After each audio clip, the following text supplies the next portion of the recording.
realized how powerful it was to listen to a person. And in recent months, I've been working on a paper trying to take a fresh look at the power of listening, at the power of an empathic way of being.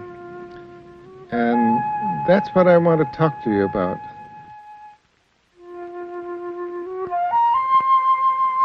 We should re-examine and re-evaluate that very special way of being with another person, which we call empathic.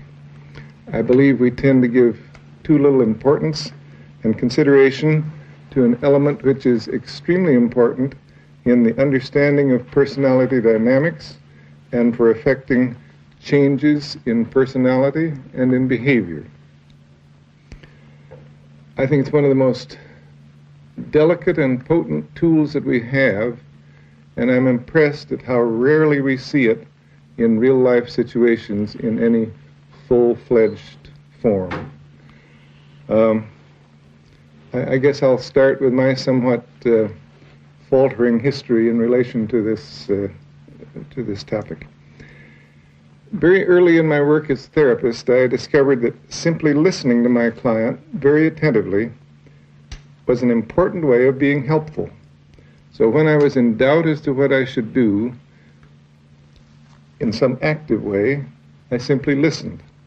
And it seemed surprising to me that such a passive kind of interaction could be so useful. And a little later, a social worker whom I hired, who had had a background of Ronkian training, was really most helpful to me. She helped me to learn that the most effective response, the most effective listening, was where you listened for the feelings and emotions that were behind the words, that were just a little bit concealed, and where you could discern a pattern of feeling behind what was being said. And I think she's the one who first suggested that the best response was to reflect these feelings to the client. And reflect is a word that later made me cringe, but at the time it really was very helpful to me in my work as a therapist, and I was very grateful to her. I felt I learned a great deal from her. She learned very little from me. Then came my transition to a full-time university position, where with the help of students, I was finally able to scrounge the equipment for recording our interviews, a dream I'd had for a number of years.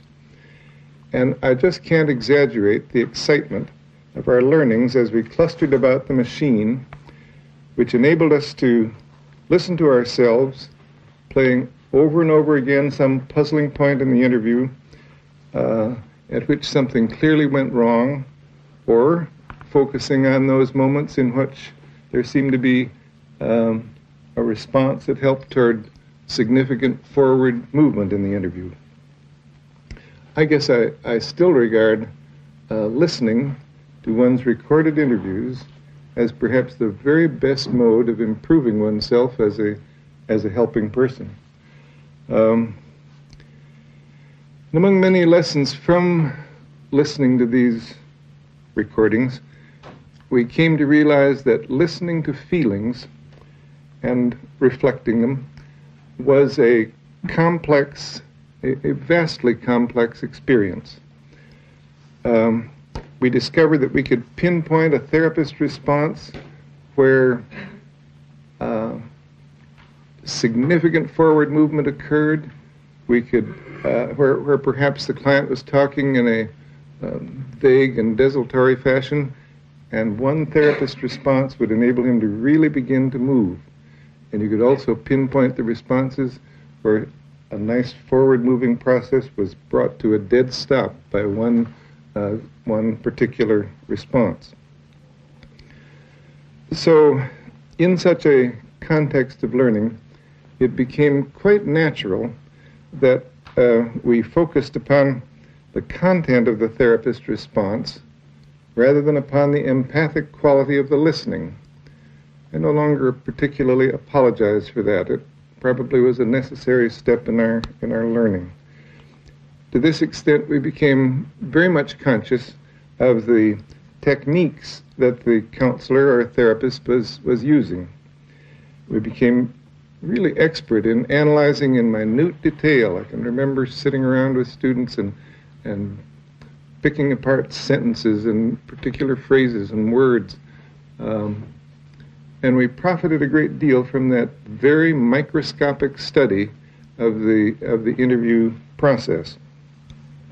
I think we gained a great deal from it. But this tendency to focus on the therapist's responses had consequences which appalled me. I was meeting considerable hostility as to my point of view, and that really didn't seem to bother me. But this kind of thing did bother me, because the whole approach came in a few years to be known as a technique. Non-directive therapy, it was said, is the technique of reflecting the client's feelings, period. So then you've taken care of non-directive therapy. Or even worse, an even worse caricature was simply that in non-directive therapy, you just say back the last words that the client said. And really, I was so shocked and appalled by that complete distortion of our approach that for a number of years I said almost nothing about empathic listening. And when I did, it was to stress an empathic attitude with very little comment as to how that attitude might be implemented in the relationship. I just became frightened of the distortion. I preferred to discuss the qualities of positive regard and therapist congruence, which I'd come to hypothesize as being two other conditions that were growth promoting in a relationship. And those concepts were often misunderstood too, but they never came to be caricatured in the same way that the empathic listening was caricatured. Over the years, however, the research evidence keeps piling up, and it points strongly to the conclusion that a high degree of empathy in a relationship is possibly the most potent factor, and certainly one of the most potent factors, in bringing about change and learning. And so I believe it's time for me to forget the caricatures and misrepresentations of the past and take a fresh look at empathy. For still another reason, it seems timely to do this. In the United States during the past decade, many new approaches to therapy have held center stage. Gestalt therapy, psychodrama, primal therapy, bioenergetics, rational emotive therapy, transactional analysis are some of the best known, but there are more. And part of their appeal seems to me to lie in the fact that in most instances, the therapist is clearly the expert, actively manipulating the situation, often in dramatic ways, for the client's benefit. But if I read the signs correctly, I believe that there is some decrease in the fascination with such expertise in guiding people.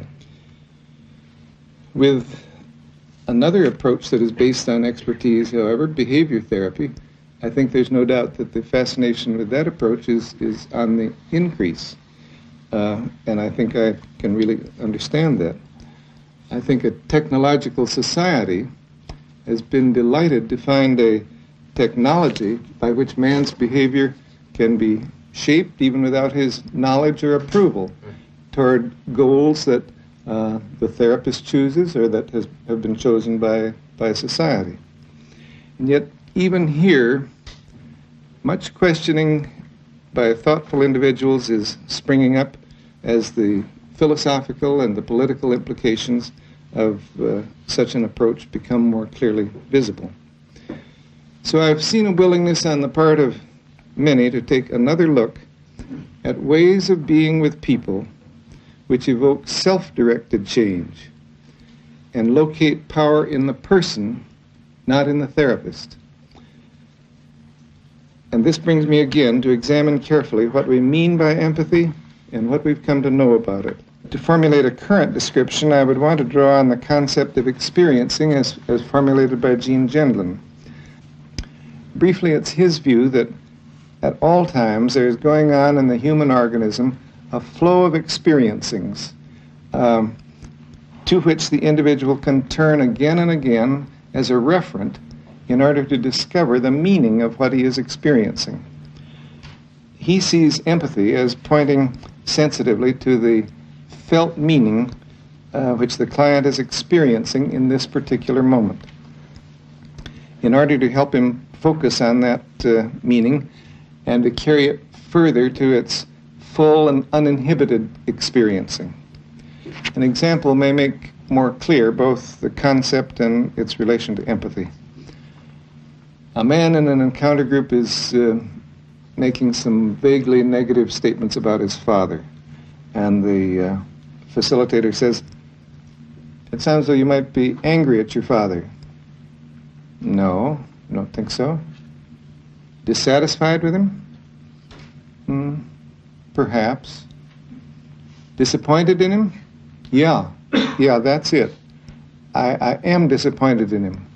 I've been disappointed in him ever since I was a child because he is not a strong person. I think that kind of an example, does illuminate Gentleman's concept in this way.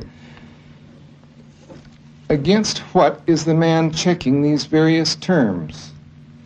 Angry? No, that isn't it. Dissatisfied? Well, that's closer. Disappointed? That matches the flow of, I think, visceral experiencing that's going on within. And a person has a very sure knowledge of that flow and can really tell when you're speaking to it.